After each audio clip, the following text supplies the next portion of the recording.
May nakapagsabi sa akin na wag ko daw iwan yung pamangkin ko at yung asawa ko. At nung araw na yun ay nagmanman nga ako. Wala silang kaalam-alam na nagmamasid na ako sa kanila. Pag-akyat ng pamangkin ko sa kwarto ay umakyat din yung asawa ko. At nung matagal siyang bumaba ay umakyat na rin ako. Nakita ko na magkatabi sila sa higa. Inaabot ng asawa ko yung kamay ng pamangkin ko. Tinapik naman yun agad ng pamangkin ko na napansin niya sigurong nandun ako.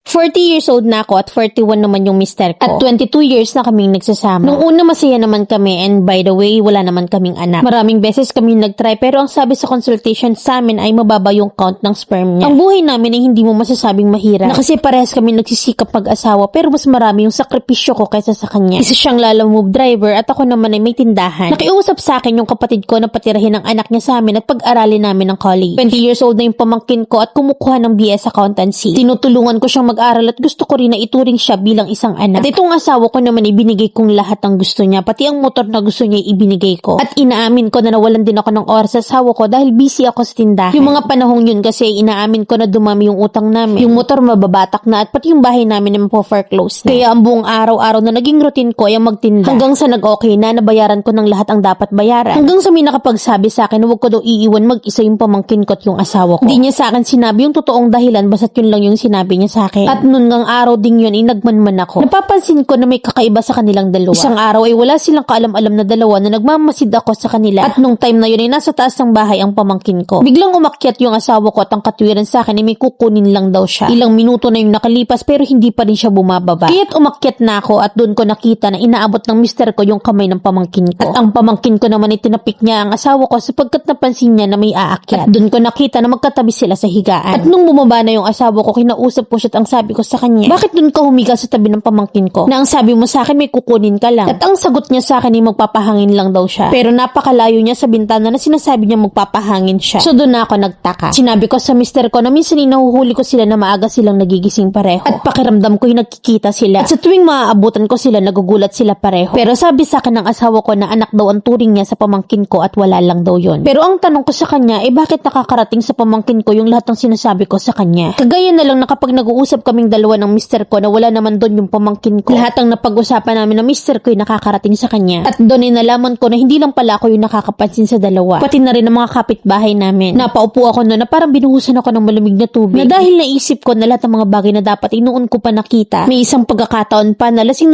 yung pamangkin ko. At dahil nga noon ay busy ako sa tindahan at dahil marami akong bayarin, sinabihan ko yung mister ko na asikasuhin niya yung pamangkin niya. Pero pag uwi ko ng bahay ay iba na yung damit ng pamangkin ko. Nung mga panahong yun ay wala lang yun sa akin. At nung unti-unti kong nalaman, dumating sa point na para akong mababaliw. Pinalayas ko yung pamangkin ko dahil hindi ko kaya. Nagalit sa akin yung mga kapatid ko kasi pinili ko daw yung asawa ko. Nung umalis yung pamangkin ko, lumayas din yung asawa ko. Na dati hindi niya yun ginagawa sa akin. Ilang araw ako nagmamakaawa sa kanya na umuwi na siya. Pero ilang araw niya akong tiniis hanggang sa umuwi na siya at na malamig ang turing sa akin. Ibang-iba na siya na hindi siya kagaya noon. Inalikot ko yung cellphone ng asawa ko at nakita ko na high siya ng high sa pamangkin ko. Hindi rin niya binibitawan yung cellphone niya na parang may mali. Aminado ako na hindi ko kayang mabuhay nang wala siya. Ngayon nga ay lumayas na naman siya at ang sabi niya hindi na daw siya babalik pa. Nang dahil lang sa maliit at tampuhan ay nagagawa na niyang sabihin sa akin yun. Na noon naman ay hindi. Mamilin, ano ba yung dapat kong gawin na para bang mababaliw na ako? Na sana'y mapayuhan niyo ako. Letter sender, Marie.